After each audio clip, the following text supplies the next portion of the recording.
നമസ്കാരം. മറ്റൊരു വീഡിയോയിലേക്ക് എല്ലാവർക്കും സ്വാഗതം. ഇന്ന് ചീര കൊണ്ട് നല്ല ഹെൽത്തി ആയിട്ടൊരു സൂപ്പ് ഉണ്ടാക്കാം. അപ്പോൾ പെട്ടെന്ന് തന്നെ നമുക്കൊന്ന് കണ്ടു നോക്കാം ഇതെങ്ങനെയാണ് ചെയ്യുന്നതെന്ന്. അതിന് വേണ്ടിയിട്ട് ഞാൻ ഒരു കടായി വെച്ചിട്ട് ഇതിലേക്ക് 1 ടീസ്പൂൺ നെയ്യ് ചേർത്ത് കൊടുക്കുന്നുണ്ട്.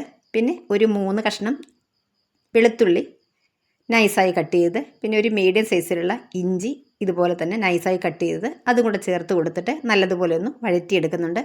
അതിനുശേഷം ഒരു 5 ചെറിയ ഉള്ളി ചോപ്പ് ചെയ്ത് അതങ്ങ് ചേർത്ത് കൊടുത്തു.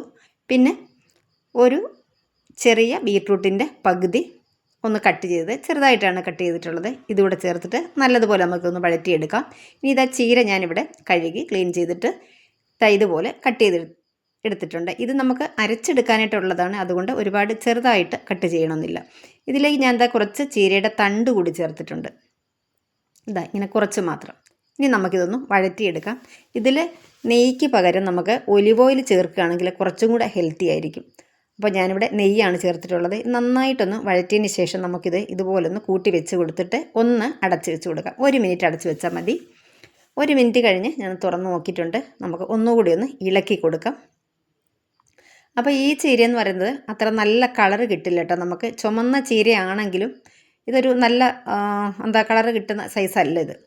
അപ്പോൾ ഇതൊന്ന് ഇളക്കി കൊടുത്തതിന് ശേഷം ഞാൻ 1 കപ്പ് വെള്ളം ഇതിലേക്ക് ചേർത്ത് കൊടുത്തിട്ടുണ്ട്. നന്നായിട്ടൊന്ന് മിക്സ് ചെയ്ത് കൊടുക്കുകയാണ്. കണ്ടോ, ഒരു പച്ചപ്പൊടി ചീരയുടെ ഒരു ഗ്യാസ് കൂടുതലുള്ള സൈസ് ചീരയുണ്ടല്ലോ, പണ്ടൊക്കെ ഞാൻ അത് കഴിച്ചിട്ടുണ്ട്. ഇപ്പം കുറവാണ് ഇങ്ങനത്തെ ചീര. ഇതാണ് എനിക്ക് കിട്ടിയത്. അതുകൊണ്ട് തന്നെ പറയുന്നത്, നല്ല ഗുണമുള്ള ചീരയാണെന്ന് പറയും കേട്ടോ ഇത്. അപ്പോൾ ഇതിലേക്കൊരല്പം ഉപ്പ് കൂടി ചേർത്ത് കൊടുത്തിട്ട് ഒന്ന് അടച്ച് വെച്ച് കൊടുത്തിട്ടുണ്ട്. ഒരു 2 മിനിറ്റിന് ശേഷം ഞാൻ വീണ്ടും തുറന്നിട്ട് ഒന്നുകൂടി ഒന്ന് മിക്സ് ചെയ്ത് കൊടുക്കുന്നുണ്ട്. അപ്പോൾ നമ്മുടെ ചീര ഇവിടെ വെന്തിട്ടുണ്ട്. ചീരയ്ക്ക് ഒരുപാട് വേവില്ല, എങ്കിലും വഴറ്റി നമ്മൾ ചേർത്തതിന് ശേഷം വീണ്ടും അടച്ച് വെച്ചത് കൊണ്ട് തന്നെ ചീര നന്നായിട്ട് വെന്തിട്ടുണ്ട്. ഇനി നമുക്കിത് തണുത്ത് കഴിയുമ്പോൾ ഒരു മിക്സിയുടെ ജാറിലേക്ക് ഇട്ടിട്ട് നന്നായിട്ടൊന്ന് അരച്ചെടുക്കണം. ഇവിടെ അരച്ചെടുത്തിട്ടുണ്ട്. അരയ്ക്കുമ്പം നന്നായിട്ടെന്ന് പറയുമ്പോൾ 100% അരച്ചെടുക്കണ്ട, ഒരു 80-85% മാത്രം അരച്ചെടുത്താൽ മതി. അല്ലെങ്കിൽ ഒരു ടേസ്റ്റ് ഉണ്ടാവില്ല, കഴിക്കാനായിട്ട് ഒരു സുഖം ഉണ്ടാകത്തില്ല, വെറും പേസ്റ്റ് പോലെ ആകത്തില്ലേ. അപ്പോൾ ചെറുതായിട്ടൊന്ന് അരയാതെ കിടക്കുന്നത് നല്ലതാണ്. ഇനി ഇതിലേക്ക് ഒരല്പം വെള്ളം കൂടി നമ്മുടെ ഈ അരച്ചെടുത്ത മിക്സിയുടെ ജാറിലേക്ക് ചേർത്തിട്ട് അതുകൂടെ ഒഴിച്ച് കൊടുത്തിട്ടുണ്ട്. എന്നിട്ട് നല്ലതുപോലെ തന്നെ മിക്സ് ചെയ്ത് കൊടുക്കുകയാണ്. നന്നായിട്ട് നമുക്കത് ഇളക്കി കൊടുക്കാം. ഇത് ഉപ്പൊന്ന് നോക്കട്ടെ. അപ്പോൾ ഉപ്പ് ഒരല്പം കുറവുണ്ട്. ഇപ്പോൾ കുറച്ച് ഉപ്പ് കൂടി ചേർത്ത് കൊടുത്തിട്ടുണ്ട്. എന്നിട്ട് നല്ലതുപോലെ തന്നെ മിക്സ് ചെയ്ത് കൊടുക്കുകയാണ്. അപ്പം നമുക്ക് ഇത്രയും ഇത് തിക്കായിട്ടിരിക്കേണ്ട, ഒരല്പം വെള്ളം കൂടി ചേർത്ത് കൊടുക്കാം. ഇത്ര ആയിട്ടുണ്ടെങ്കിൽ നമുക്ക് കഴിക്കാനായിട്ട് വലിയൊരു സുഖം ഉണ്ടാവില്ല. ഒരു സ്വല്പം ചൂടുവെള്ളം മാത്രമേ ഒഴിച്ചു കൊടുക്കാവുള്ളൂ. ഒഴിച്ച് കൊടുത്തിട്ട് നന്നായിട്ട് നമുക്കിതൊന്ന് മിക്സ് ചെയ്ത് കൊടുക്കാം. അപ്പം നമുക്ക് ഇപ്പം നോക്കാം ഇതിൻ്റെ ഒരു കൺസിസ്റ്റൻസി എങ്ങനെയാണെന്ന്. കണ്ടോ, ഈ ഒരു രീതിയിൽ നമുക്ക് മതി. ഒരുപാട് വെള്ളം കട്ടിയായിട്ടിരുന്നാലും കഴിക്കാനായിട്ട് ഇത്ര സുഖം ഉണ്ടാവില്ല. ഇനി ഞാൻ ഇതിലേക്ക് 1 ടീസ്പൂൺ കുരുമുളക് പൊടി ചേർത്ത് കൊടുത്തിട്ടുണ്ട്. എന്നിട്ട് നല്ലതുപോലെ തന്നെ ഒന്ന് ഇളക്കി യോജിപ്പിച്ചിട്ടുണ്ട്. ഇനി നമുക്കത് ചെറുതായിട്ടൊന്ന് തിള വരണം.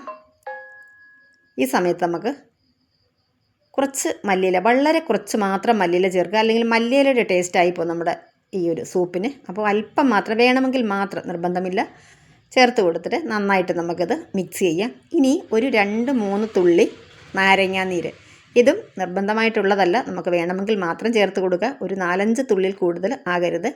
ഇപ്പോൾ നമ്മുടെ കിഡിലും ഹെൽത്തി ആയിട്ടുള്ള സൂപ്പ് ഇവിടെ റെഡി ആയിട്ടുണ്ട്. ഇത് നമുക്ക് ഒരു ബൗളിലേക്ക് ആക്കി കൊടുക്കാം. ഞാൻ 2 ബൗളിലേക്ക് ഇത് എടുത്തിട്ടുണ്ട്. അപ്പോൾ ഇന്നത്തെ നമ്മുടെ വീഡിയോ എല്ലാവർക്കും ഇഷ്ടമായെന്ന് വിശ്വസിക്കുന്നു. ഇഷ്ടമായിട്ടുണ്ടെങ്കിൽ നമ്മുടെ ചാനൽ സബ്സ്ക്രൈബ് ചെയ്യാനും ഫ്രണ്ട്സിനും ഫാമിലിക്കൊക്കെ ഒന്ന് സെൻഡ് ചെയ്ത് കൊടുക്കാനായിട്ടും മറന്നു പോകരുത്. അപ്പോൾ വീണ്ടും നമുക്ക് നല്ലൊരു റെസിപ്പിയുമായി കാണാം. അതുവരെ എല്ലാവർക്കും നന്ദി, നമസ്കാരം.